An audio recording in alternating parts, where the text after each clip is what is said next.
aula. Agora nós vamos falar, a gente já falou do artigo 59, primeira fase da dosimetria. O exercício que a gente fez sobre o José, né? A gente chegou a uma pena base dele. Pena base, primeira fase. Agora nós vamos para a segunda. Nós vamos mexer nos agravantes e atenuantes para descobrir qual que é a pena intermediária dele. E depois aumento e diminuição para a pena final. Então, vamos lá. Artigo 61 do Código Penal. São circunstâncias que sempre agravam a pena. Olha que interessante o final, gente. Quando não constituem ou qualificam um crime. O que quer dizer isso? Foi aquele erro que vocês tiveram hoje no motivo fútil.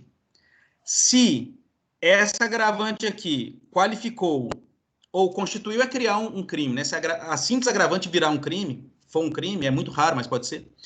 Mas o principal aqui que vocês têm que entender é isso. Se essa agravante já qualificou o crime, deixou de ser homicídio simples e virou homicídio qualificado, você não pode usar agravante. Ela diz, claro, quando não constituem ou qualificam um crime. Beleza? Então, vamos lá. A reincidência a gente estudou na última aula, os 5 anos e tal. Então, essa primeira a gente passa. Inciso 2. Ter o agente cometido o crime. Agora, por motivo fútil ou torpe. Esse é o primeiro agravante de pena da segunda fase. Motivo fútil é aquele motivo insignificante, gritante, desproporcional. Olha que exemplo bonito que eu coloquei para vocês. Matar alguém porque perdeu uma partida de sinuca. Ou praticar um furto simplesmente para adquirir uma roupa elegante. Tá? O motivo torpe é um motivo abjeto, vil, é aquele que causa repugnância. É cometer um crime impulsionado pela ambição desmedida. O cara é tão ambicioso que ele comete um crime por aquilo. Ele vai agredir uma pessoa que testemunhou, que depôs contra ele. Tá? Isso é motivo torpe. Então, esse é o primeiro agravante. O segundo, né? Depois da reincidência. Para facilitar ou assegurar a execução, ocultação, a impunidade ou vantagem de outro crime. Essa é bem autoexplicativa, né, gente? Se alguém está cometendo esse crime para facilitar, para assegurar que um outro aconteça, para ocultar um outro, ele vai ter um agravante nesse crime aqui. Olha só que interessante o terceiro. A traição de emboscada ou mediante dissimulação ou outro recurso que dificultou ou tornou impossível a defesa do ofendido. Esse é motivo também de agravante. Poxa, professor, mas isso já está lá. Sim, gente.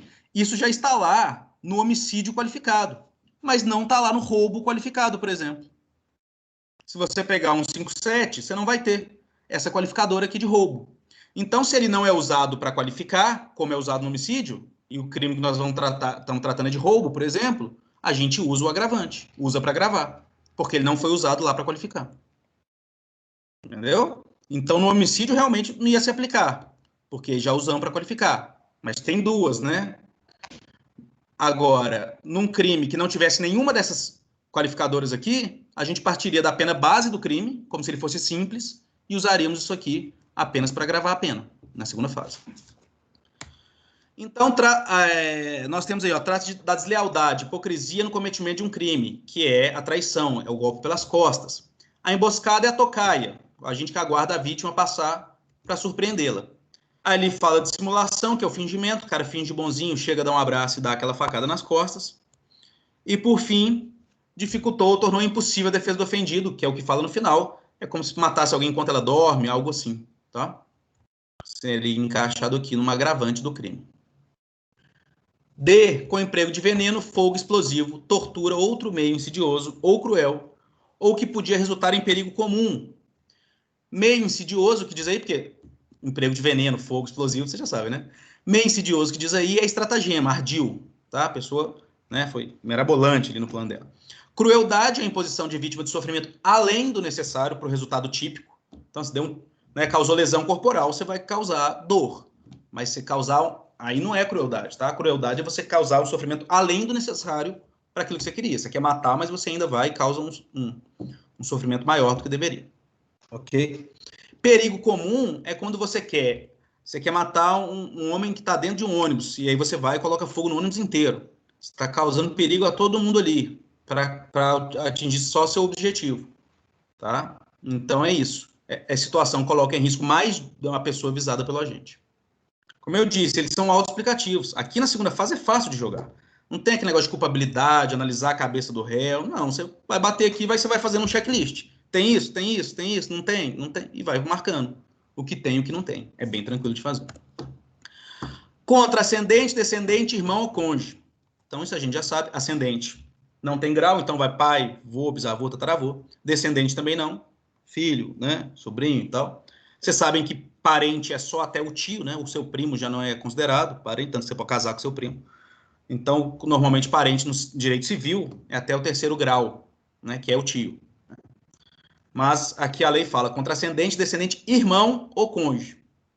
Quero perguntar uma coisa para vocês. Quem comete um crime contra companheiro, união estável, tem essa agravante aqui?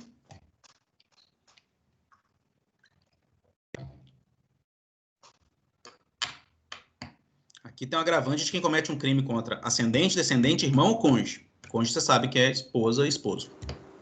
Quem comete contra companheiro tem? Cai nessa agravante? Sim. Então, gente, aqui a gente não pode fazer uma analogia mala partem. Se a lei falou cônjuge, a gente não pode prejudicar o réu. Se ele praticou um crime contra companheiro ou companheira, não cai aqui. Só se for casado, tá? Mas fiquem tranquilos, porque se ele praticar um crime contra o companheiro ou companheira, a gente usa na próxima linha, que é a F. Mas aqui não pode usar. Aqui é só cônjuge, tá?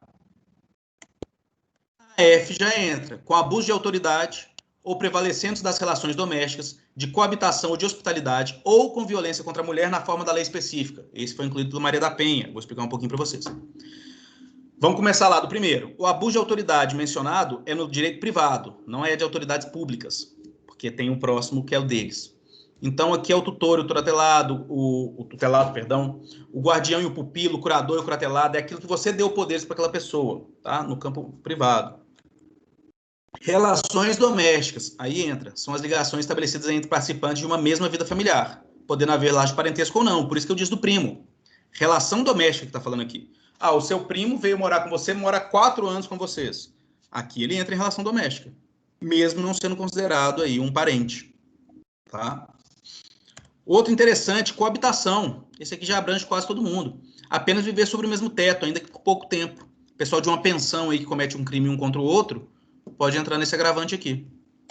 Hospitalidade. Olha só, é a vinculação existente entre as pessoas durante a estada provisória na casa de alguém. Então, relação entre o anfitrião e o convidado durante uma festa.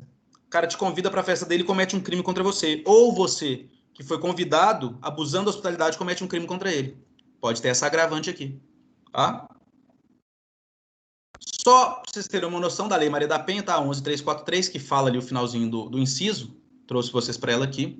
Não sendo qualquer violência doméstica. O artigo 5º diz o seguinte: no âmbito da unidade doméstica, que compreende o espaço de convívio permanente de pessoas com ou sem vínculo familiar, inclusive as esporádicas ou agregadas. No âmbito de família, que abrange a comunidade formada por indivíduos que são ou se consideram aparentados, unidos por laços naturais, por afinidade ou por vontade expressa. Em qualquer relação íntima de afeto no qual o agressor conviva ou tenha convivido com a ofendida, independente de coabitação, as relações pessoais independem de orientação sexual. Trouxe vocês para Maria da Penha para vocês entenderem o finalzinho da letra F aqui, ó. Ou com violência contra a mulher na forma da lei. Então, se for naquele jeito lá, é agravante para o crime. Tá? Vamos para o G. Com abuso de poder ou violação de dever inerente ao cargo, ofício, ministério ou profissão. Aqui sim a gente entra no cargo público. Ó, vocês me abandonaram aí, tá todo mundo sem câmera ligada, hein? Triste. Vamos lá, gente. Aqui a gente tem não uma analogia mala partem, a gente tem só uma correção, porque o que se entende é que o legislador quis dizer. Quando ele diz, tá, cargo, ele quis dizer qualquer função pública, um empregado público, qualquer um que esteja a serviço do Estado e cometa um crime por isso. Então, cargo e ofício é o abuso de uma função pública. Não confundir com abuso de autoridade. Lei 3.869, outra coisa. E aí, por coerência, não por analogia aqui, tá? A doutrina entende que quando a gente fala em função, a gente engloba aqui na função pública e empregado público, qualquer um, mesmo que ali só tenha falado cargo. Tá? O Ministério é atividade religiosa, reconhecida pelo Estado e com código próprio de deveres. Então, é quando um padre, que tem uma atividade religiosa e reconhecida pelo Estado, ele viola ali esse código de deveres e tal, quando um padre, naquela confissão que é sagrada e secreta, ele conta alguma coisa que não deveria, alguma coisa nesse sentido, assim, cometendo um crime, tá, gente? Não que isso seja um crime. Ele comete um crime e ainda abusa desse fato, abusa do fato de ser padre, abusa do fato de ser pastor, tá? O ministério normalmente tem a ver com a atividade religiosa. E profissão, que provavelmente todos vocês aqui poderiam se encaixar aqui no futuro, é uma atividade especializada pressupondo preparo e reguladas pelo Estado, com deveres fixados em lei ou estatutos reconhecidos por lei, advogado, médico, engenheiro. Então, se você abusar de cometer um crime abusando do direito de ser advogado, você entra nesse agravante aqui da letra G. Tá?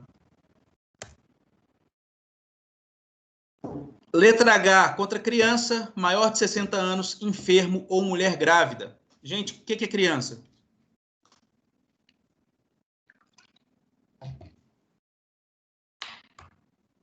Menor de 14 anos? Tomem cuidado com essa analogia do crime de abuso sexual contra o estupro de vulnerável, que é o menor de 14 anos, com o que o ECA considera criança. Crianças são 12 anos incompletos, ou 11 completos, tá? Tomem cuidado. E todas as turmas os alunos respondem 14, mas tomem cuidado, porque não é o que o ECA fala. Artigo 2º do ECA fala isso. 11 completos ou 12 incompletos. Enfermidade, gente, tem que ser algo que deixa a pessoa reduzida, né? A defesa da pessoa reduzida. Você não vai falar assim, não, vou jogar o agravante ali porque o cara estava gripado. Pelo amor de Deus, né? Gripado ele devia ter até mais defesa, joga meleca no cara, sei lá, faz alguma coisa. Mas aqui não, aqui é uma enfermidade de verdade. O cara não tá deitado na cama, tá acamado, ele não consegue se defender. E aí você joga esse agravante aqui da letra H, ok? E mulher grávida, aí tem algumas discussões. Por quê? Porque a maioria da doutrina entende que tem que ser a mulher no estágio avançado de gravidez. Por quê? Porque uma mulher com 2, 3, eu nunca estive grávida para falar, se eu estiver falando besteira e as mulheres que já estiveram grávidas aqui me falam. A mulher com 2, 3 meses de gravidez, além de normalmente não aparentar isso, a gravidez, elas conseguem se defender, digamos, de forma normal, como qualquer um. Por isso que os doutrinadores defendem ter que ser num estágio avançado, que isso vai reduzir a defesa dela. Ou então que o autor saiba que ela está grávida. O autor sabe que ela está grávida e comete um crime contra ela por este fato, por ela estar grávida.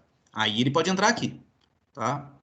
Porque a gente está falando aqui de defesa, tá vendo? Criança não consegue se defender. O maior de 60 anos não conseguiria se defender. O enfermo não conseguiria se defender. E para fazer sentido colocar uma mulher grávida aqui, seria só uma gravidez em estágio avançado. Uma mulher com 1, 2, 3 meses de gravidez, não faria sentido estar aqui nessa letra H. Tá? Quando o ofendido estava sob a imediata proteção da autoridade. Gente, isso é normalmente a autoridade pública, tá? Quando fala autoridade. Isso demonstra um desrespeito do agente com as autoridades. Então, seria um agravante. Então, o conduzido preso, o cara está sendo conduzido preso, comete um crime contra ele. O doente mental está recolhido lá no manicômio judicial, a pessoa vai lá e comete um crime contra ela. Um preso contra o outro, pode entrar aqui também. A criança que está andando do lado de um policial, que está mostrando o caminho dela de casa, alguém vai cometer um crime contra aquela criança.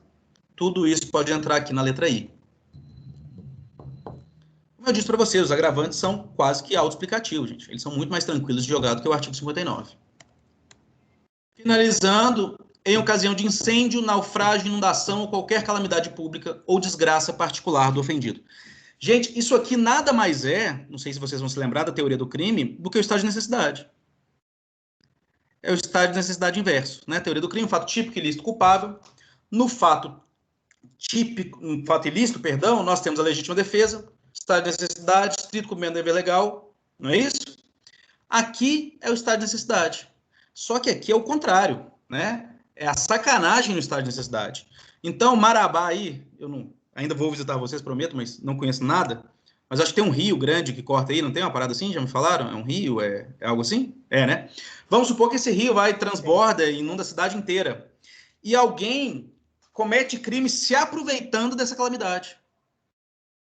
Entende? Então eu vou furtar a casa do Carlos, aproveitando que está em estado de calamidade, a água está invadindo tudo, eu entro na casa dele me aproveitando disso e vou e roubo, furto a casa dele. Então, assim que entra. Mas é interessante nessa letra J, porque o legislador cuidou de colocar o seguinte: desgraça particular do ofendido.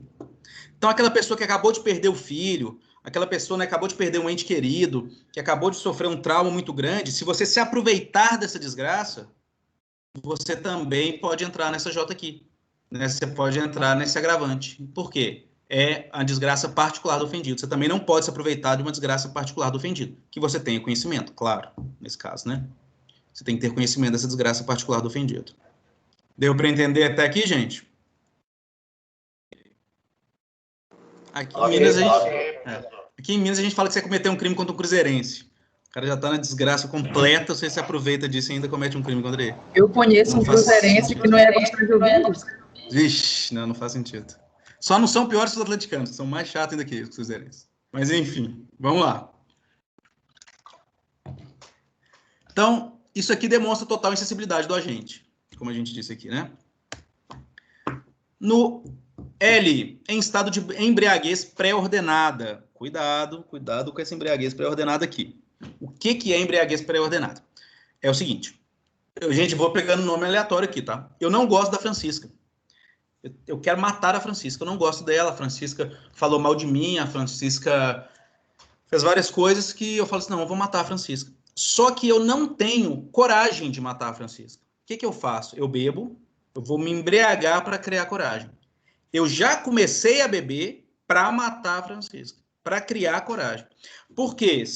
Eu sei que é difícil isso aqui, mas é o que está na lei. Se eu tô normal, tô aqui com os amigos bebendo, começo a beber, quando eu estou embriagado eu penso, quer saber? Eu vou lá matar a Francisca porque eu não gosto dela. Aí não é embriaguez pré-ordenada. Por isso que tem esse nome pré-ordenada. Eu tenho que me embriagar, guardem isso, para criar coragem. A lei não fala, mas é a forma mais fácil de gravar. Quando fala embriaguez pré-ordenada, é para criar coragem. Então, se depois de embriagado eu quis cometer o crime, não entra aqui nesse agravante. É só quando a pessoa se embriaga para cometer o crime. Ok? Bom, aqui nós finalizamos os agravantes gerais, individuais. E nós temos um pequeno rol aqui do 62, vimos o artigo 61 do Código Penal, quem está acompanhando. Vamos para o 62, é um pequeno rol quando tem concurso de pessoas, que é o trabalho de vocês. Mas a outra turma ficou tentando arrancar coisas de mim desse trabalho. Não vão conseguir. Tá aí. Olha só. A pena ainda será agravada em relação ao agente que promove ou organiza a cooperação no crime ou dirige a atividade dos demais agentes. É o cabeça, gente. Então, nós vamos juntar aqui eu, Agamenon, o Carlos e o Ronaldo, nós vamos cometer o crime. Mas o Ronaldo é o cabeça. O Ronaldo fala assim, não, você vai para lá, você faz isso, é ele que organizou tudo, ele que escolheu a casa, ele que fez tudo. Então, o Ronaldo vai tomar esse agravante aqui. Nós não, ele sim, tá? Faz sentido para a gente separar isso aí. Então, é o chefe do grupo criminoso, aquele que se destaca pela sua capacidade de organizar e dirigir os demais. É o cabeça pensante. A verdade é que todos vão responder por formação de quadrilha, viu? Não, isso aí sem dúvida. E pelo crime que cometermos. Mas é que após o crime, a sua pena vai ser maior que a nossa. Porque você foi o cabeça. Tá? Vamos lá, gente. Gente, vocês vão ver que eu coloco no slide de vocês de forma bem coloquial. O cabeça pensante, vocês vão ver que eu coloco umas coisas assim, o juiz tira isso aqui da cabeça dele. Eu queria até colocar outra palavra no lugar de cabeça, mas eu acho que podia pegar mal. Mas então o juiz tira isso da cabeça dele, mas vocês interpretem como outra palavra, não é bem da cabeça que ele tira a maioria das coisas. Pois não. Essa palavra também é usada como mentor, não? Sim, perfeito, é o mentor, é isso mesmo. Então vocês vão ver que nos meus slides que eu mando para vocês, eles ficam bem colocados até para vocês ficarem fácil de vocês gravarem, tá? Vamos lá. Inciso 2, quem que vai ter mais agravante, quem vai ter agravante de pena? Quando você coage ou induz outrem à execução material do crime. Aqui eu vou consertar para vocês, tá como coação moral resistível. Vamos ver se vocês se lembram. Vocês estudaram teoria do crime. De novo, fato típico, ilícito, culpável. Quando a gente chega na culpabilidade, nós temos aquela coação moral, resistível ou irresistível, que é ou você rouba um banco ou eu dou um tiro na cabeça da sua mãe.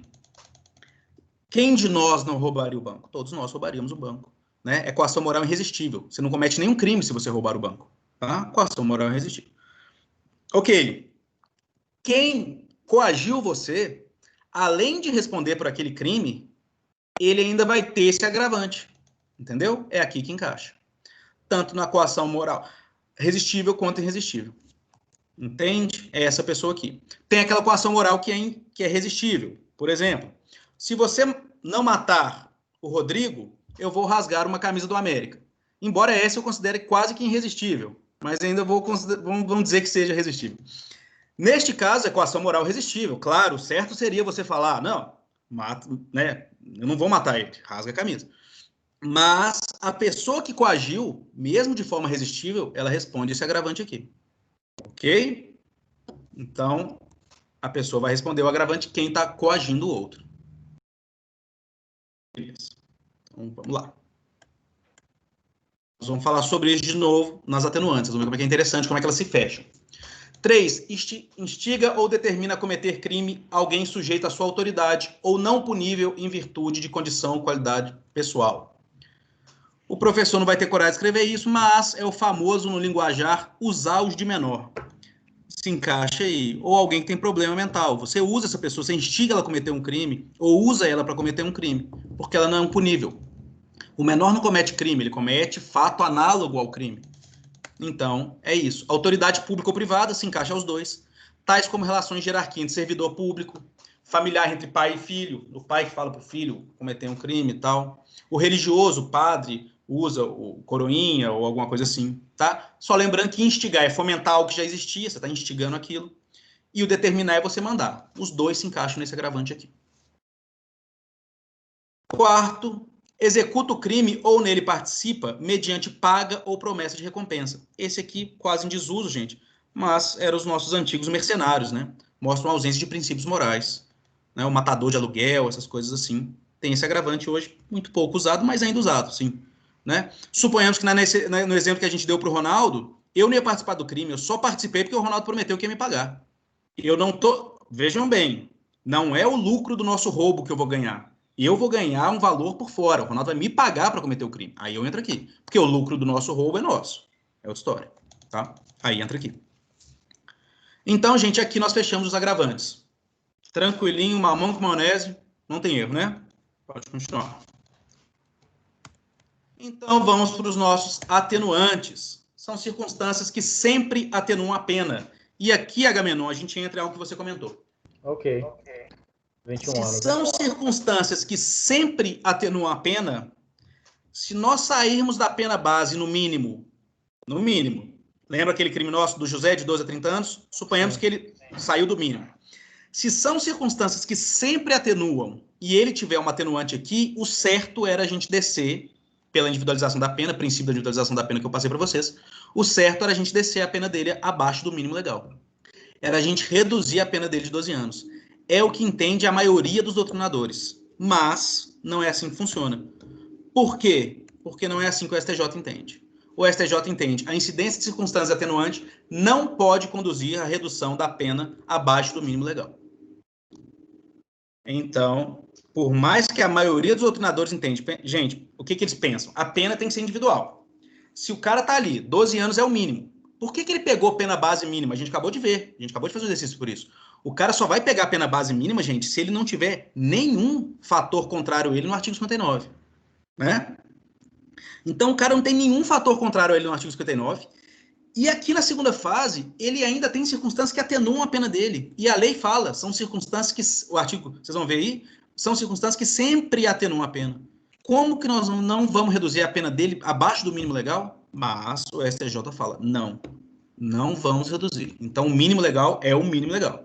Se o cara partiu lá de 12 anos, nosso exemplo do José, se ele tivesse partido de 12 anos, ele podia ter todas as atenuantes aqui. Ele ia continuar em 12 anos. Deu para entender, Gabriel? Mas dá para defender essa tese, viu, gente? A maioria dos doutrinadores defende que você deveria diminuir aqui. Mas nós vamos partir do princípio que não, porque o STJ ainda entende que não. Ok. Circunstâncias atenuantes, artigo 65, como eu disse para vocês, são circunstâncias que sempre atenuam a pena. Inciso 1, ser o agente menor de 21 na data do fato ou maior de 70 na data da sentença. Cuidado com a pegadinha. 21 no momento do fato. Né? Lembra da teoria da atividade? O crime acontece na ação ou omissão do autor? Aquele luta, ubiquidade no tempo, ubiquidade no lugar e no tempo atividade. Luta. Vocês estudaram isso, né? Imagino eu, claro. Né? Então, o que acontece? 21 anos ele tem que ser menor na data do fato, cometimento do crime, e 70 é maior na época da sentença. É uma circunstância que sempre atenua a pena. Por que o menor de 21 é entendido como... Porque é entendido, gente, como uma personalidade em formação. Embora, de novo, muitos doutrinadores falam que isso aqui não mereça mais estar aqui, que isso não deveria estar aqui mais. Se já está discutindo até uma redução da maioridade penal, quanto mais o cara de 18 a 21 tem uma redução atenuante só por ter menos de 21. Mas ainda é entendido, gente, que o ser humano, com 21 anos, ele ainda é um adolescente, por muitos, né, muitos, principalmente psiquiatras e tal, entende que o ser humano. Se eu perguntar para as meninas aí, elas vão falar com vocês que o homem, então, é um adolescente até os 38, 37, né? Mas não vamos entrar nem nesse fato. Vamos pensar no ser humano como geral. É entendido que ele não está ainda formada a mente dele até os 21. Então, por isso que existe ainda essa atenuante. Ok? Essa atenuante. E o outro, o pessoal brinca com maldade, que é para morrer em casa, de 70 anos. Não é bem isso, tá, gente? Mas justamente para desencarcerar. Você colocar um cara com mais de 70 anos na cadeia, você tenta dar uma atenuante para ele, justamente para que não aconteça isso ao final. E Mas se a pena professor, dele... Sim, pois não. o problema é que, às vezes, quem compõe o STJ, claro que tem alguns doutrinadores famosos lá, a exemplo do nosso Alexandre de Moraes, STF. em algumas decisões lá, ele contraria a própria doutrina dele. Com Entendeu? certeza. Eu acho que você já deve ter visto alguns exemplos aí. Todos eles contrariam. Todos eles contrariam. Até porque eu acho que seria impossível eles não contrariarem. Não que eu estou dizendo que é certo. Mas, assim, existem alguns casos que você não pode... Você tem que... O STF, como guardião da Constituição, principalmente, ele não pode seguir, muitas vezes, a estrita legalidade. Não tem como ele fazer isso em todos os casos. Então, muitas vezes, eles vão ter que contrariar o próprio que eles escreveram para chegar a uma resolução. Isso acontece muito. Tá? Muita controvérsia mesmo, contradição mesmo, que às vezes a gente acha até absurda, né? Aí temos que olhar caso a caso. Até porque, às vezes, tem a opinião deles que é ruim também no livro deles, né? Fazer o quê? Às vezes o cara percebeu, nossa, minha opinião era uma bosta, eu só fiz para vender livro, deixa eu mudar aqui. Não, mas no geral, justamente, eles olham muito o fator político, eles olham muito o fator social daquela decisão, e muitas vezes eles se contrariam mesmo, contrariam seus próprios livros. Isso aí a gente vê demais, Gilmar Mendes, que tem um livro muito bom, Alexandre de Moraes, a gente vê isso muito, tá? Então, nós temos esse primeiro atenuante aí, gente. Olha o que diz o STJ, lembrando, não é STF, tá, gente? Que nós estamos falando, tudo aqui que a gente usou até agora foi STJ. A atenuante da menoridade relativa prepondera sobre qualquer outra circunstância, inclusive sobre a reincidência, consonante pacífica de jurisprudência dessa corte. Isso está mudando. Como eu falei, já estão desconsiderando que essa de 21 nem deveria ser, mas ainda funciona assim. O que isso quer dizer? Nós vamos ver ao final, quando a gente colidir uma atenuante com uma agravante, o que a gente faz? E vocês vão ver que existem as preponderantes. A gente vai estudar aqui hoje ainda. O que ela está dizendo, quem jogou Super Trunfo aí, eu sei que eu tô velho, mas quem jogou o Super Trunfo aí vai ver que o 21 anos é o Super Trunfo, ele vai ganhar de qualquer um. A reincidência, que é uma preponderante grave, 21 vai ganhar dela. O que isso quer dizer? Exemplo. Na nossa pena que a gente deu lá do José, vamos supor que o José pegou aqueles 16 anos de pena que a gente deu para ele, certo? Certo. Mas vamos supor que o José, ele tinha a agravante de ser reincidente e a atenuante de ter menos de 21 anos. A pena dele tem que ser menos de 16. Se a base é 16, ele tem uma agravante e ele tem uma atenuante, se elas são iguais, volta para 16, certo? Vai um para cima e um para baixo. Só que o que está falando aqui? Que a atenuante de 21, ela tem que vencer qualquer outra. Então, você vai ter que diminuir um pouco. Então, você vai subir um pouco pelo agravante, né, de ele ser reincidente, mas você vai ter que diminuir mais do que você subiu por ele ter menos de 21 anos. Porque essa de 21 anos, ela vai preponderar sobre qualquer outra. A gente vai ver esse negócio de preponderar, não se assustem, mas só para vocês saberem que é por causa disso aqui. Ó. O STJ ainda entende, por ser uma personalidade de informação, é a que mais deve... Né? O que seria isso? É tentar dar ao jovem uma segunda chance, digamos, de não ser preso, que ainda há esperança. Desconhecimento da lei. Não confundam lá com erro de proibição. De novo, teoria do crime. Aqui pega muito teoria do crime. Fato típico, ilícito, culpável. Está quase em desuso, até lá na teoria do crime, na culpabilidade, o desconhecimento da lei. Porque fala que ninguém pode alegar o desconhecimento da lei. Mas em alguns casos, né, se não fossem imputáveis, mas os índios, alguns casos o cara chegou do Uruguai e acendeu o cigarro de maconha no Brasil porque ele realmente não sabia que não podia, algo que ele consiga demonstrar que não tinha como ele saber, aí nós temos lá excludente de culpabilidade. Ele não responde nem por crime. Agora, se é algo que ele deveria saber, como qualquer brasileiro tem que saber todas as leis, né? Porque o que se interpreta é que todos nós temos que saber todas as leis. Então, mas suponhamos, era uma lei muito complicada, e tem algumas leis assim estaduais que são muito diferentes, alguma lei muito complicada. A lei penal não vai ter, né, estadual, mas aquela lei, assim, uma lei ambiental, que não é uma lei corriqueira, que todo mundo, a pessoa não está ali, por exemplo, um cara que pegou, e um senhorzinho estava respondendo uma vez, ele pegou uma areia, foi isso, ele pegou uma areia na casa dele, ele juntou, estava montando um barracão, ele juntou uma areia de um lugar perto da casa dele e levou. Era a área de preservação ambiental, ele respondeu pelo crime ambiental. Como ele ia saber disso? Era um senhorzinho de 65 anos, tá? Então, assim, aí entraria aqui, mas ele não pode falar assim, não sabia, porque ninguém pode alegar desconhecimento da lei. Então, entra aqui nesse atenuante. A pena dele vai ser reduzida por causa disso. No 3, ter o agente cometido o crime por motivo de relevante valor social ou moral. É aquilo que a gente já discutiu lá. Isso aqui já está até na redução aqui do 121, se vocês forem olhar. O 121 tem essa redução de pena, o homicídio, mas serve para qualquer crime. Valor moral é o pessoal, aquela mulher que mata quem matou o esposo dela. Ela tem um atenuante de pena. E o valor social é vida comunitária. Quem aprisiona um bandido na zona rural por alguns dias até que a polícia seja avisada. Comete o crime? Comete. Cometeu o crime do cárcere privado aqui, mas ele vai ter um atenuante pelo relevante valor social daquele crime que ele cometeu. Aí, gente, para não ficar sem sentido, vocês têm que ler o inciso 3, tá? Ter o agente, aí aqui a gente continua, procurado por sua espontânea vontade e com eficiência, logo após o crime, evitar-lhe ou minorar-lhe as consequências, ou ter, antes do julgamento, reparado o dano. Aqui é isso, gente. A pessoa que, logo depois que comete o crime, ela restitui a coisa furtada, ela vai e repara o dano que ela causou, se for dano ao patrimônio, que é um crime, você repara o dano. Ou, um exemplo, você se compromete em cartório a pagar um salário mínimo para todo mês, para o resto da vida, para a família da cara que você matou. Você entra nesse atenuante aqui. Tá? Arrependimento. Só para... Então, vamos lá. Antes da gente continuar. Não confundam, porque nós temos 3 formas de arrependimento no Código Penal. Nós temos arrependimento eficaz, arrependimento posterior e esse aqui. O que vocês têm que entender é que se arrepender faz bem. E é por isso que eu acho que todo mundo aí que é casado, que tem namorada, elas tinham que entender de direito penal. Porque as mulheres têm que saber que a gente pode ter 3 chances de se arrepender do mesmo fato que a gente fez de errado, né, nas nossas vidas. Então, moças, entendam isso. Isso acontece. Enfim, é a vida. Então, nós temos 3 chances de arrepender. E o Código Penal funciona assim. O que é o arrependimento eficaz do artigo 15? Vocês já estudaram no semestre passado ou em outro semestre, Direito Penal 1. O que é o arrependimento eficaz?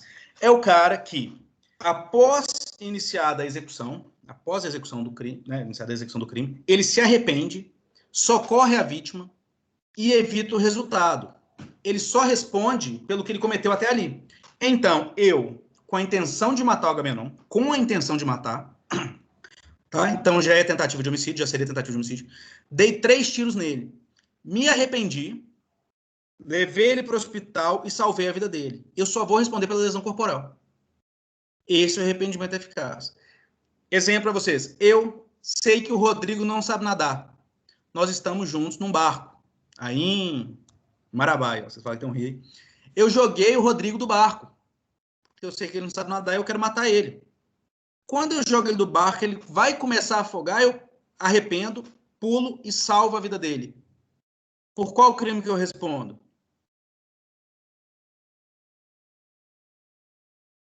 Vamos lá. Qual crime, gente?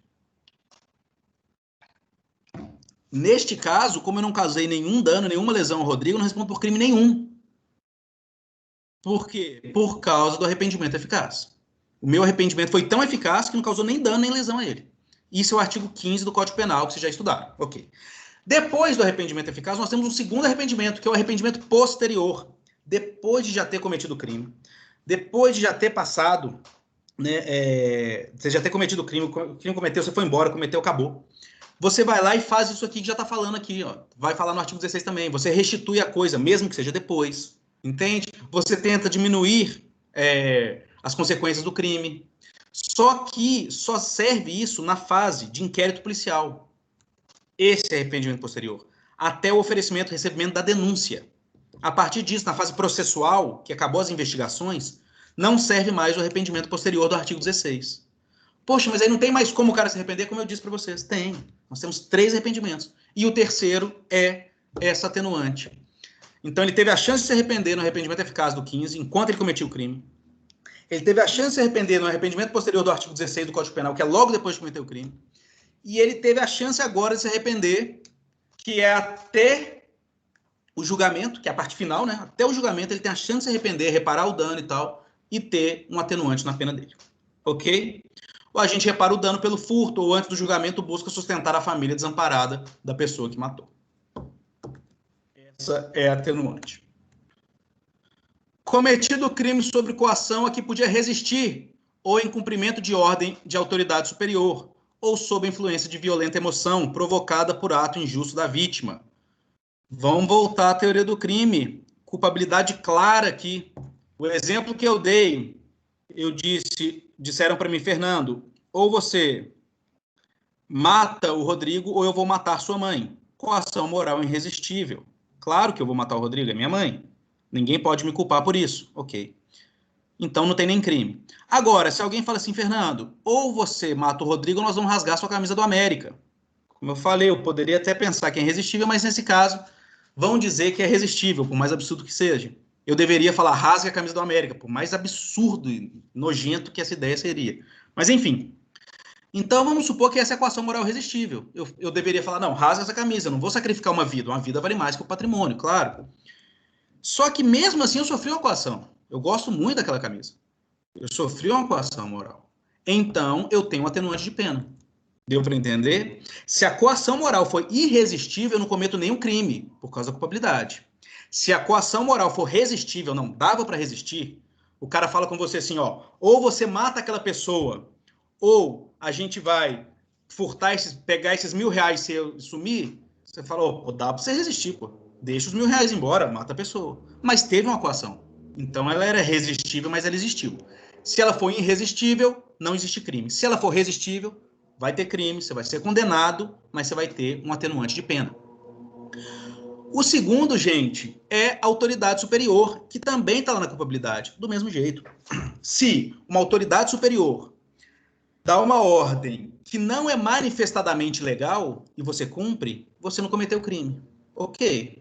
Agora, e se aquela ordem era manifestadamente ilegal? Você comete o crime.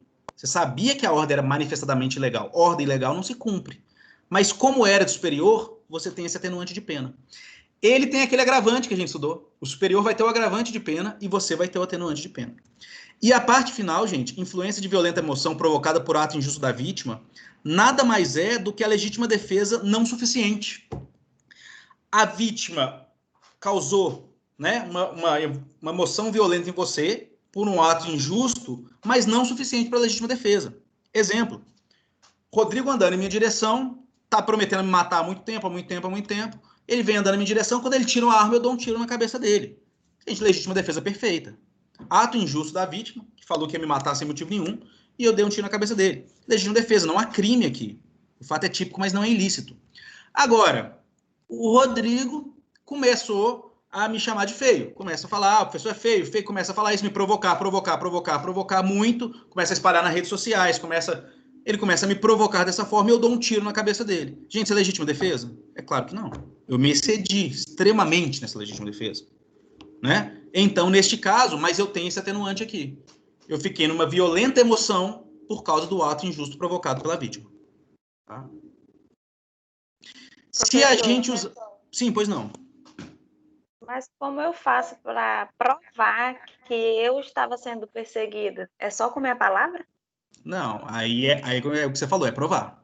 Mensagem de WhatsApp, testemunhas, e aí por aí vai. Aí é processual. Tem que... Pois é, mas aí advogado... se eu estiver do nada, eu não conheço aquela pessoa, ela sacar uma arma para... Aí você pode dar o tiro. Não, aí essa legítima defesa já é injusto, já é mal injusto e grave. A pessoa sacar uma arma para te matar já é um mal injusto e grave. Você pode dar um tiro na cabeça dela. É legítima defesa. Tá? Essa é outra matéria, a gente lá no tema 1, mas é isso. O pessoal tá questionando no último aula o negócio da Ana Hickman, que eu acho que aconteceu até aqui em BH, não sei, que o cara descarregou a arma no cara que entrou lá no hotel para matar ela, uma coisa assim, né? E aí o Ministério Público tá sendo processado porque pro Ministério Público ele se excedeu.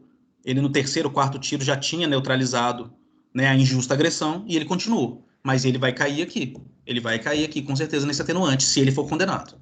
Se o juiz, se não for entendido que foi legítima defesa, se entender que ele excedeu, ele cai aqui. Tá? Coação moral irresistível, ordem manifestadamente legal e sem legítima defesa. Foi o que eu já falei com vocês. Confessado espontaneamente perante a autoridade, perante a autoridade, a autoria do crime. Gente, isso aqui tem divergência, porque antigamente esse inciso falava que você precisa confessar algo que não se sabia. Por exemplo, o Agamenon está sendo condenado, está sendo investigado e tal por um crime. E eu que cometi. Aí, se eu for lá e confessar, não é ele, sou eu tinha direito. Agora a redação mudou. Agora eu fui preso em flagrante. Estou preso em flagrante com 15 quilos de cocaína, balança de precisão, dinheiro. Tráfico de drogas, claríssimo. Eu vou lá e confesso o tráfico de drogas. Eu tenho essa atenuante aqui. Né? Muitos doutrinadores discordam da alteração da legislação, mas ela hoje funciona assim.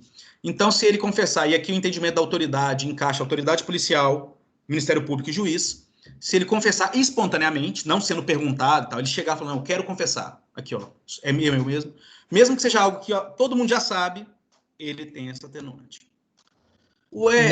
Neste caso, professor, só os criminalistas sabem, viu, dessa informação. Obrigado aí, viu? Ok. Então, gente, olha só, letra E. Mas isso acontece muito. Assim como eu já peguei muita gente, aprendi muita gente aqui, Ronaldo, fazendo o contrário. Vocês vão ver lá no tráfico de droga. Muita gente que fala assim, não, eu estava usando sim, mas não sou traficante. Aí eu falava, não, você entregou pro cara, vocês usarem juntos, né? Você é um cara até bondoso, ele é isso mesmo. E aí ele não sabe que no artigo 33 o tráfico de drogas também fala que doar, mesmo né, fornecendo aqui gratuitamente para juntos usarem, caracteriza tráfico. Ele assina e já vai preso de uma vez, sem saber que está indo preso. Por falta de advogado do lado, né?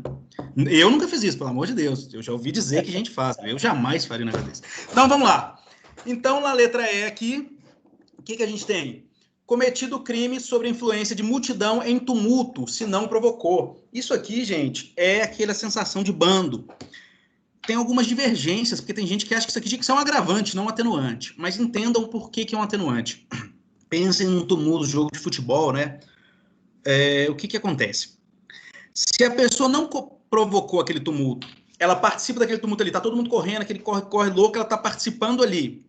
E ela vai e lesiona alguém no meio daquele tumulto, aquela correria, ela lesiona alguém. Se não for caracterizado de estado de necessidade nem nada disso, ela tem um agravante, porque ela cometeu um crime no meio do tumulto. Tá? Só que ela não pode, algumas coisas ela não pode fazer. Primeiro, aí já fala que ela não pode ter causado o tumulto. Segundo, ela não pode comandar o tumulto. Vamos para lá agora, galera, vamos correr para aquele lado, vamos fazer isso. Ela não pode estar comandando o tumulto, senão ela não tem esse atenuante. E ela não pode se aproveitar do tumulto. Então o tumulto é só um corre-corre, o cara usa para furtar uma carteira. Mas não, ele está se aproveitando do tumulto. É diferente. Tá? Por isso que eu pus para vocês. Torcida organizada, para vocês lembrarem, além de não provocar o tumulto, não pode se aproveitar da situação de desordem ou conduzir a massa. Ok? Agora, tá fácil até agora. Vamos dar uma pequenina dificuldade. Pequenina. 66. A pena poderá ainda ser atenuada. Aliás, ainda não. Essa aqui ainda é leve. Eu quero que vocês leiam o artigo 66. Com todo o carinho do coração de vocês. Leiam ele aí. Tá aí na tela para vocês.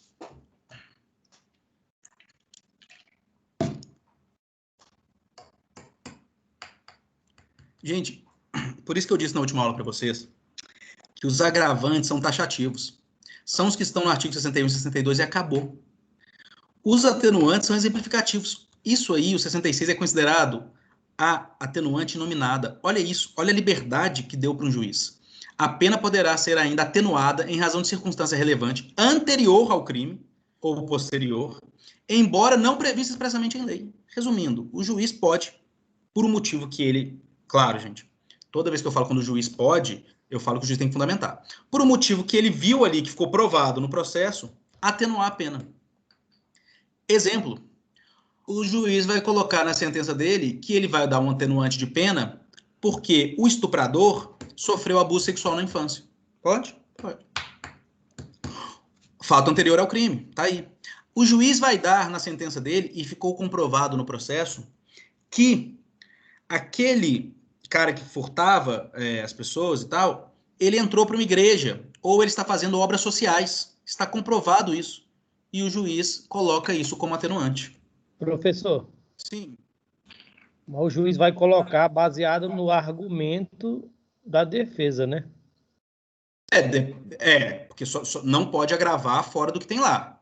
Então, para agravar, só os que estão lá. Para atenuar, o juiz pode colocar algum que tem. Aí a defesa vai ter que provar, suponhamos, esse exemplo que eu dei do abuso na infância, a defesa vai ter que provar que aquela pessoa foi abusada na infância, que aquilo causou problemas, a defesa vai juntar laudos, vai juntar tudo, provando isso, e o juiz pode ou não considerar isso um atenuante no crime dele. Tá? Então, gente, percebam como é que esse 66 é bem aberto aqui.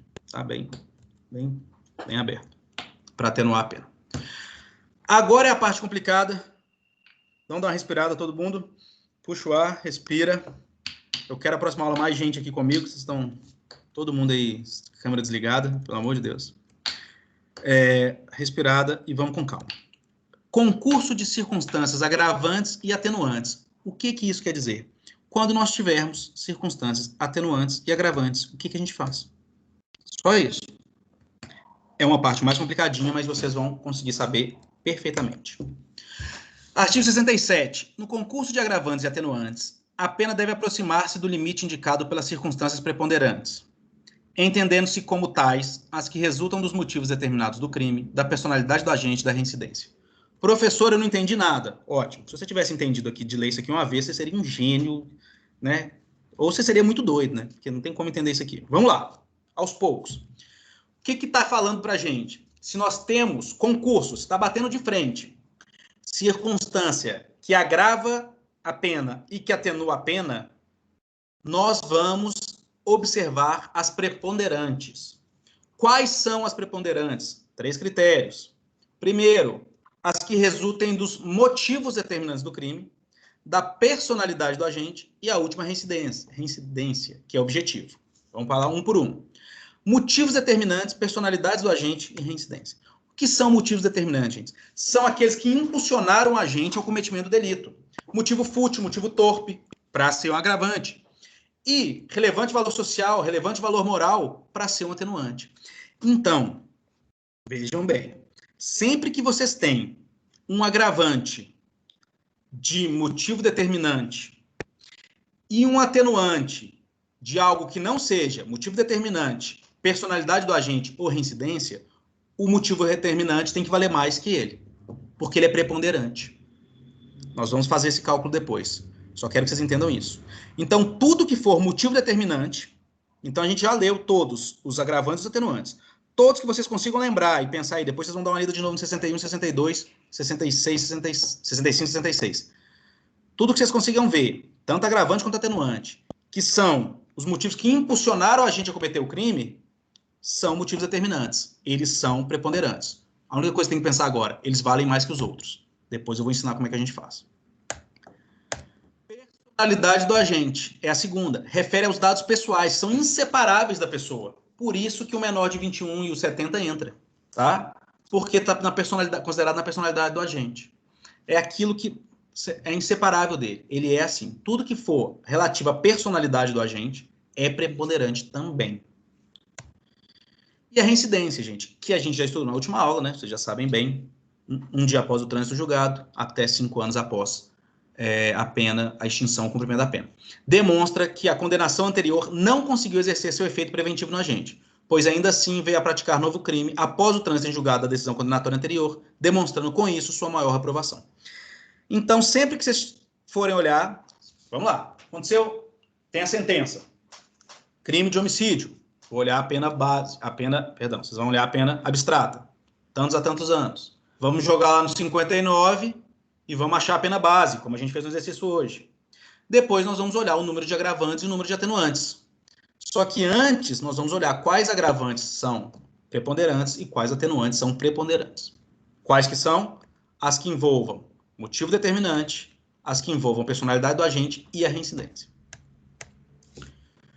Costuma-se fazer valer a preponderância por 2. Olha como é que fica fácil. Mas pode o juiz agir de forma diferente, desde que ele fundamente bem. Como assim, professor? Vamos lá.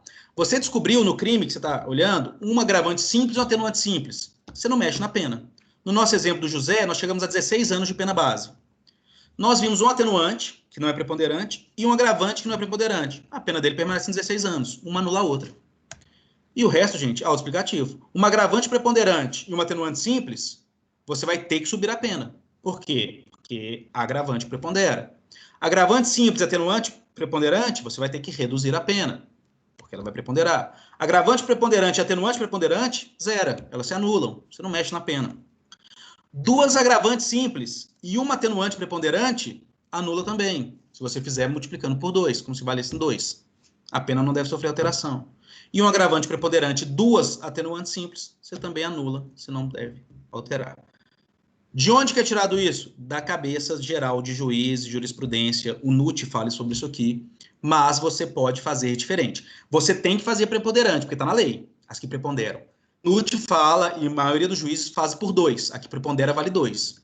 Mas você pode agir diferente. Você pode falar, não, para mim a que prepondera vale 1,5. Ok. Então vamos supor, você tem 16 anos, você descobriu que cada preponderante ou agravante você vai subir ou descer mais 2 anos. Então você tem 16. Você tem uma agravante preponderante, tá? E uma atenuante simples. Qual que seria o certo? Você subir 2 anos, não é? Porque a agravante preponderante você teria que subir 4, porque ela vale 2. E a atenuante simples você desce 2. Então você sobe mais 2 e iria para 18. Mas você pensa diferente disso aqui. Você fala, não, eu sei que tem que preponderar, mas o meu não é o dobro, igual vocês estão pensando aí. Eu acho que deve preponderar 1,5, um pouco mais, digamos. Então partiu pena base de 16. Tem um atenuante simples e um agravante preponderante. Ao invés de ir para 18, você vai para 17,5, 17 ou 17. Aí é com você. Você pode fazer desse jeito. Só não pode esquecer de preponderar. Professor, eu não entendi. Calma, que na próxima aula nós vamos fazer toda a dosimetria de novo e agora usando os agravantes e atenuantes. Mas foquem nisso aqui. Então, nós temos as circunstâncias que são preponderantes sobre as outras. Tá? Meio confuso esse início da preponderância, mas a gente vai trabalhar bastante exercício em cima dele. Até aqui, gente, segunda fase da pena foi bem autoexplicativo, abriu o artigo 61, 62, leu, abriu 65, 66. Deu para ver? É só fazer um checklist. É só olhar. Tem o 61? Não. Tem o 2? E vai olhando. Tá? A primeira coisa que eu quero falar com vocês. O 59 é residual. Meu Deus, o que é isso? O que eu quero dizer, por isso que explicar a dosimetria da pena é tão difícil para os alunos. Por quê? Porque você tem que saber que o mais importante é a terceira fase, depois a segunda, depois a primeira. Mas como que vocês vão saber isso sem ter visto a segunda e a terceira? Por isso que é tão difícil. O que eu estou querendo dizer para vocês? Que se você tem aqui um agravante de motivo fútil, você tem lá também, no 59, os motivos do crime, não tem? Então, professor, onde que eu vou usar? Eu vou usar um agravante de motivo fútil ou eu vou usar um caso da circunstância do 59 da pena base do motivo fútil? Sempre o agravante. Agravante e atenuante sempre são mais importantes do que a primeira fase. Tá? Então, sempre você vai usar a terceira fase, é a mais importante. Então, ela manda. Depois a segunda, depois a primeira. Então, quando você está criando a pena base, você já tem que ter em mente a segunda e a terceira fase inteira. E vocês vão ter isso. Vocês vão ver como é que é simples. Vocês vão falar assim, caramba, aqui no 59 tinha como eu colocar motivo fútil. Mas eu não vou colocar porque eu sei que eu vou colocar como agravante na segunda fase. Então, deixa isso aqui quieto. Tá? É assim que funciona. Então, guardem isso. Você já tem que pensar lá no agravante. Você fala, opa, não posso colocar isso aqui no 59 porque eu vou colocar lá no agravante, lá na frente. Terceira fase. Então, você pegou a pena base, usou os agravantes. Quanto, professor? 90% dos juízes fazem um sexto também no agravante e atenuante, tá, gente? Não tem, a lei não fala, 90% dos juízes fazem um sexto para cima, um sexto para baixo, agravante e atenuante.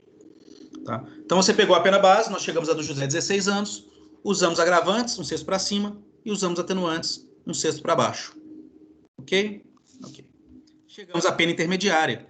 Agora vamos ao final, causa de aumento ou diminuição de pena.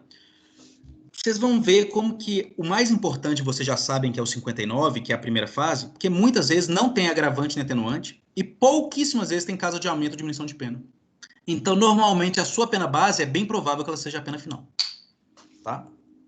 Então, as causas de aumento ou diminuição de pena, elas podem ser encontradas na parte geral e especial do Código, até em leis específicas. Não tem como a gente olhar, porque são várias, elas estão em todos os lugares, causas de aumento ou diminuição. As causas de aumento ou diminuição de pena, terceira fase que nós já estamos, elas podem aumentar ou diminuir a pena abstrata, gente? Então, nós temos homicídio simples, 6 a 20 anos. As causas de aumento ou diminuição de pena podem reduzir de 6 ou aumentar de 20 anos? Nós vimos que na primeira fase não pode, e na segunda fase não pode. Aqui na terceira pode? O que vocês acham?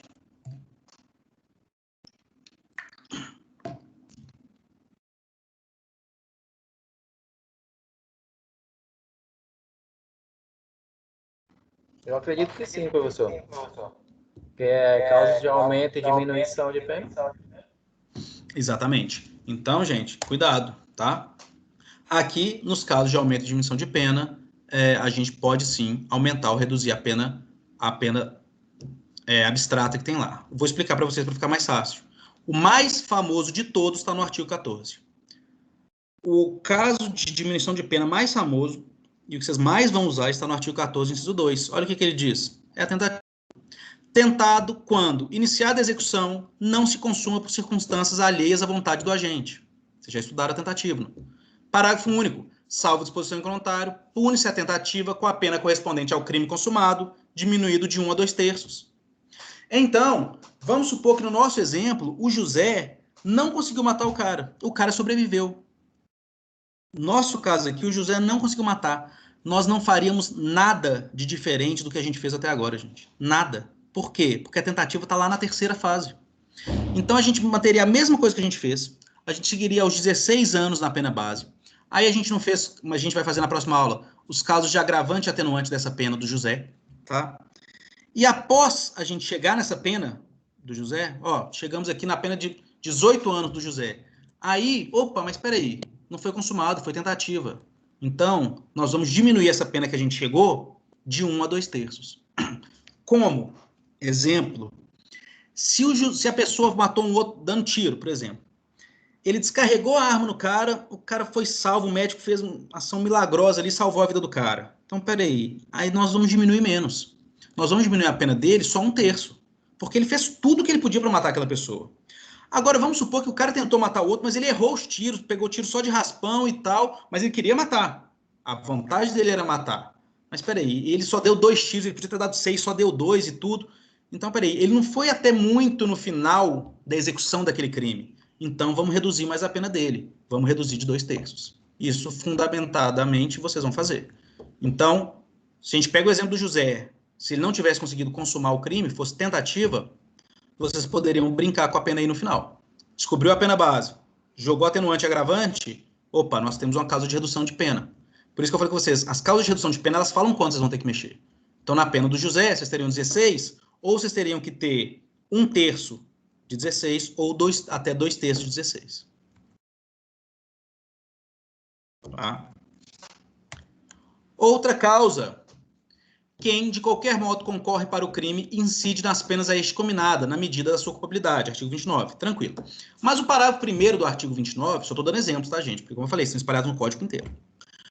O parágrafo 1º do artigo 19, ele diz o seguinte: se a participação for de menor importância, a pena será diminuída de 1/6 a 1 terço. Então, vai cometer o crime que eu falei com vocês, eu, Agamenon, o Carlos e o Ronaldo, mas eu vou ficar só de olheiro. Eu não entrei na casa para furtar, eu não fiz nada disso, eu só fiquei de olheiro. Aí, no final, o juiz entendeu, peraí, a minha pena, realmente, a minha participação foi de menor importância, eu fiquei só de olheiro. Ok, eu cometi o mesmo crime que eles, mas a minha pena pode ser diminuída de 1/6 a 1 terço, dependendo da minha participação nesse crime. 1 terço, 1/4, 1/5, 1/6.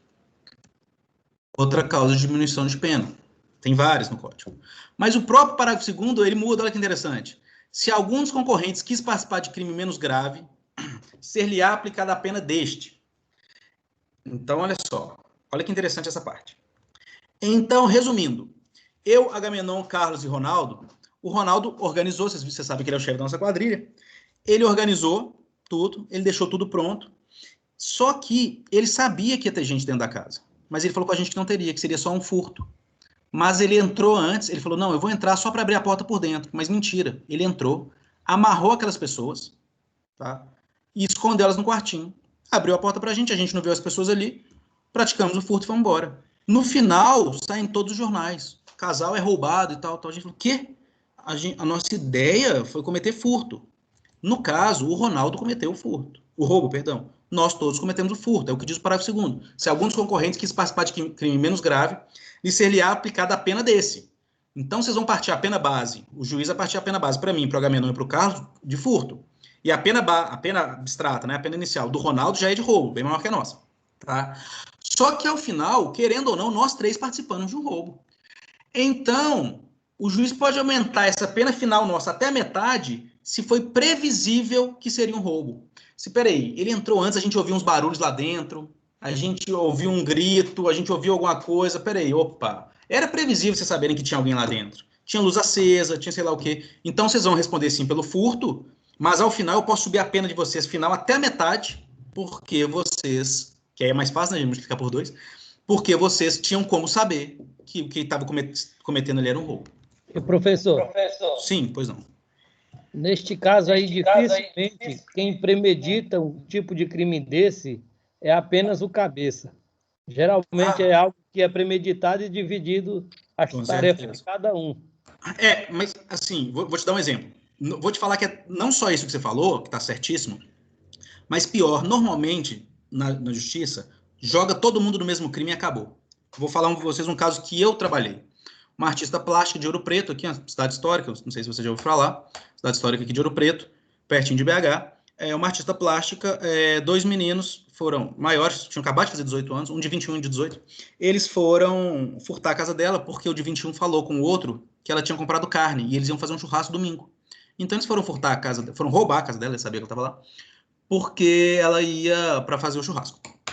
O de 21 entrou, planejou tudo e tal, ele falou assim, eu vou entrar, eu seguro ela é uma senhora idosa, mora sozinha, eles eram vizinhos dela, e você pega as carnes no congelador. Ok.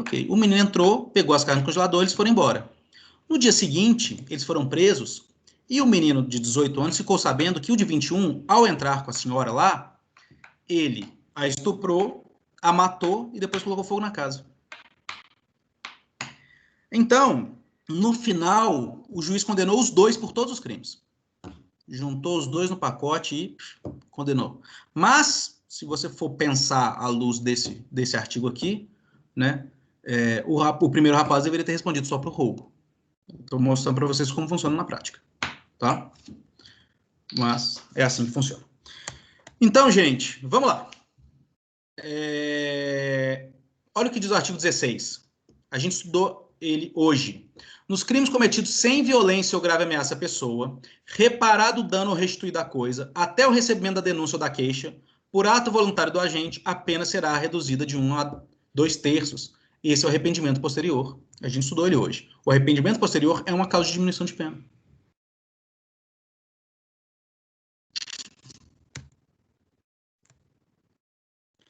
Então, é isso, gente. Nós vamos ver, quer ver? Quem tiver aí com aberto, pega o 121, que é o que a gente estudou hoje do homicídio, e olhem o parágrafo 1º do artigo 121. Artigo 121, homicídio simples, matar alguém, pena, reclusão de 6 a 20 anos.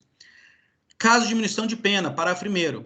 Se o agente comete o crime impelido por motivo de relevante valor social ou moral, ou sob domínio de violenta emoção, logo em seguida de injusta provocação da vítima, o juiz pode reduzir a pena de 1/6 a 1/3. Já existe uma causa de redução, de diminuição de pena no artigo 121, que é o homicídio. Tá? Professor, mas essa causa de diminuição de pena existe no roubo, por exemplo? Não. Se vocês pegarem 157, vocês não vão ver essa causa de diminuição de pena lá. Mas se a pessoa no roubo cometeu o crime, por exemplo, por relevante valor social, aí você vai jogar atenuante. Tem um atenuante que a gente leu hoje que fala exatamente isso. Se o crime é impelido por motivo de relevante valor social ou moral. Aí, se foi um crime de roubo, que não tem esse caso de diminuição de pena, você joga no atenuante. Se foi um homicídio que tem, lembra que eu falei que a terceira fase é mais importante? Você não vai poder jogar num homicídio, gente. Vocês não podem jogar lá no 59, no motivo favorável ao réu, o relevante valor social. Vocês não vão poder jogar lá. Vocês não vão poder jogar na segunda fase um atenuante de relevante valor social ou moral para o réu. Por quê? Porque vocês vão jogar nesse caso de diminuição de pena. vocês vão jogar na terceira fase, que é sempre a mais importante. Então, vocês não podem usar na primeira, não podem usar na segunda, porque vocês sabem que vão usar na terceira. Por isso que vocês têm que saber tudo que vocês vão usar antes de começar a fazer os cálculos. Tá? Vocês têm que conhecer toda a primeira, segunda e terceira fase, falar, opa, isso aqui eu vou usar lá na terceira, opa, isso aqui eu vou usar lá na segunda. E sempre é de trás para frente. A terceira é mais importante que a segunda é mais importante que a primeira. Vocês só vão usar os 59, porque ele é extremamente subjetivo, a gente viu hoje, só quando você não conseguir usar em outro. Você fala assim, opa, peraí, eu tenho uma causa aqui, ó, circunstâncias do crime, isso aqui é ruim para o réu. Ah, beleza. Posso usar no 59? Pera, deixa eu ver. É uma agravante? É. Não, então não vou usar no 59, vou usar lá no agravante. Ah, é um caso de aumento de pena? É. Então não vou usar nem no agravante, vou usar lá na terceira fase. Ah, não. Esses circunstâncias do crime aqui, por exemplo, não serve para qualificar o crime, não é um agravante, não é um aumento de pena. Então eu posso usar no 59, na primeira fase da dosimetria, que é a residual, que é a primeira. Tá? Nós vamos fazer um exercício, vai ficar bem claro isso na próxima aula. Eu quero que vocês pensem uma coisa comigo. Olha o que diz o artigo 16. Perdão, vamos lá. Vamos passar para o que diz o parágrafo 1º do 68. Parágrafo 1º, perdão. No concurso de causas de aumento ou diminuição de pena, prevista na parte especial, pode o juiz limitar-se a um só aumento ou a uma só diminuição, prevalecendo, todavia, a causa que mais aumentar ou diminuir. Professor, eu não entendi absolutamente nada do que você leu aí agora. Fique tranquilo. A vida é assim mesmo. Vamos lá. Nós vamos para o artigo 157. Roubo. Subtrair coisa móvel alheia para si ou para outrem, mediante grave ameaça ou violência à pessoa, ou depois de havê-la por qualquer meio reduzida à impossibilidade de resistência. Pena reclusão de 4 a 10 anos e multa. Roubo 157. Ok. Se a gente vem no crime de roubo, tá? E a gente entra aqui, ó, no parágrafo 2º. Parágrafo 2º do crime de roubo. O que nós temos, gente? Quem está aí com ele? A pena é aumentada de 1/3 até a metade. E aí nós temos. Se há concurso de 2 ou mais pessoas, se a vítima está em serviço de transporte de valores, o agente... Estão vendo aí? Vocês estão acompanhando isso? Artigo 157, parágrafo 2º. Professor, não apareceu, Ok. Não apareceu na tela, não. Pra vocês conferirem aí no código de vocês. Tranquilo. Artigo 157, aí, parágrafo 2º. Então, vocês vão ver que no artigo 157 tem um caso de aumento de pena. E tem lá embaixo também um outro aumento de pena, que é o seguinte. A pena, ó, olha lá embaixo. A pena aumenta de 2/3 se é violência ou ameaça exercida com emprego de arma de fogo, se há destruição ou rompimento de obstáculo. Então, nós temos aí 2 causas de aumento de pena. O juiz não vai usar as 2. É isso que está falando aí. A não ser que ele fundamente muito bem, porque aí fala poderá, né? E não deverá. Mas a gente entende como um deverá. O juiz vai usar a que mais aumente, mas vai usar uma só. Então, ele não vai usar uma que é concurso de 1 ou mais pessoas, que aumenta 1/3 até metade, e depois, se o cara usou uma arma de fogo, 2/3, que aumenta 2/3. Não. Ele vai falar assim, opa, peraí. A que mais aumenta aqui, com certeza, é que aumenta 2/3, né, gente? 2/3 é mais que a metade. Né? Então, ele vai falar assim, opa, peraí, não que eu vá desconsiderar, realmente tem um aumento de pena, né, de concurso de pessoas, mas o aumento de 2/3 é maior, e ele estava usando uma arma de fogo. Então, em vez de usar as 2, eu vou usar só a que mais aumente, é o que está dizendo aí. Eu vou pegar aquela que mais aumente. Então, se você tem 2 que diminuem, ou 2 que aumentam, esse concurso positivo, né, 2 que diminuem a pena e 2 que aumentam na parte especial, lembrando, parte especial do Código a partir do artigo 121, que é onde começam os crimes, né? A parte geral que a gente está estudando. Então, se você tem 2 causas que aumentam a pena, ou 2 causas que diminuem, você não soma elas, não. Você pega a que mais aumenta e usa só ela, ou a que mais diminui e usa só ela. É o que está falando aí. O juiz limitar-se a um só aumento ou uma só diminuição, prevalecendo, todavia, a causa que mais aumente ou mais diminua. Tranquilo? Tranquilo. Só que quando esse concurso não é ou positivo, é e positivo e negativo. Porque nós estamos falando ali no primeiro ponto de ter 2 positivas ou 2 negativas. E quando elas batem de frente?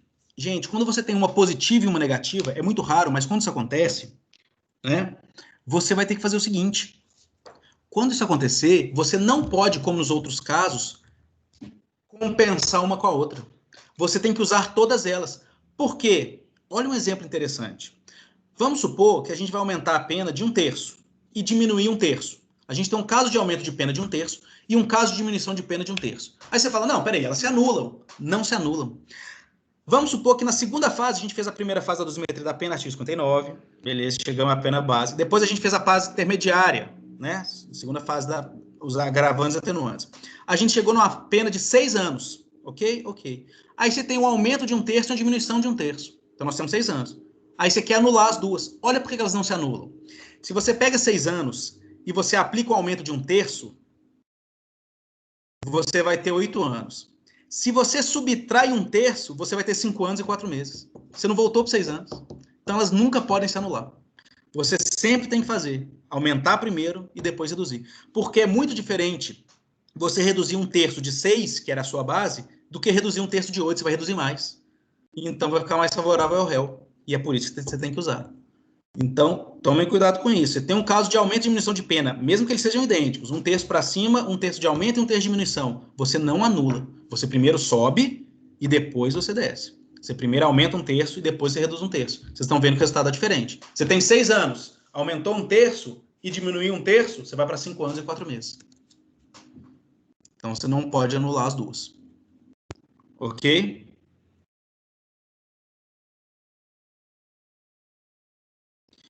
Finalizando, gente, a aula de hoje, como a gente não deu um intervalozinho, isso, 9h15, que é o horário. Vamos lá. Vamos lá para a dosimetria da pena, isso é o NUT que fez. Eu coloquei essa seta aí azul gigante aí, porque ele errou. Não que ele errou, não sei se aconteceu alguma foi digitação do livro dele, o que aconteceu. Ele colocou os artigos da diminuição e aumento, e eles não existem. Ele colocou o artigo 71 e tal, isso não existe. Mas enfim. Vamos lá, dosimetria da pena, isso aqui é toda a nossa matéria agora. Sistema trifásico. O que fala que o nosso sistema trifásico? O artigo 68. Ele fala que a pena tem que ser dividida em 3. Primeira fase é a fixação da pena base, os critérios do artigo 59. Ele faz uma diferençazinha, gente, não vai mudar pra gente. Ele considera que os antecedentes, conduta social, personalidade, motivos, para ele tudo isso aqui é culpabilidade. Entendeu? A gente está estudando um pouco diferente, que é o que a maioria da doutrina entende, que culpabilidade é o primeiro, depois o antecedente, depois conduta social. Tá? Ele entende que isso aqui tudo é culpabilidade. Mas isso aqui não vai mudar para vocês. Então, primeira fase, fixação da pena base. Pegamos os critérios do artigo 59, personalidade do agente, motivos, e temos a nossa pena base. Pegamos essa pena base e ou aumentamos 1/6 ou diminuímos 1/6, conforme os atenuantes ou agravantes, do artigo 61 ao 66. 61 e 62, os agravantes, 65 e 66, os atenuantes. Lembrando que o 66 é aquele atenuante livre, né, inominado. Depois de chegar à pena intermediária, que é a segunda fase, nós vamos para a terceira, que a gente vai usar a fração do aumento ou diminuição de pena, que está previsto na parte geral e parte especial. Aí você vai olhar o crime que você está olhando especificamente e ver se ali nele tem algum aumento ou diminuição de pena. Aí sim você tem o resultado da pena. Quando você fizer isso tudo, você fala, opa, agora sim, a pena é essa. Ponto final. Chegamos ao resultado da pena desse cara. Gente, hoje é isso. Eu ia entrar com vocês na fixação do regime, que a gente já falou na última aula, mas eu ia mostrar uma coisa diferente. Mas vamos deixar para a próxima aula para não embolar. Próxima aula, nós vamos começar igual a gente fez hoje. Nós vamos pegar de novo um caso maior que esse, porque agora na próxima aula eu quero que a gente faça a dosimetria da pena. Primeira fase, segunda fase e terceira fase. E vamos ter a pena final. Tá? Então nós vamos ter um caso maior que esse. E vamos passar a aula que vem fazendo isso, e depois a gente vai entrar nisso aqui que eu vou falar com vocês. Não se preocupem, porque o mais importante é vocês entenderem a dosimetria. O mais importante desse semestre é essa dosimetria da pena. Gente, é isso. Vou parar de gravar para a gente poder responder questões e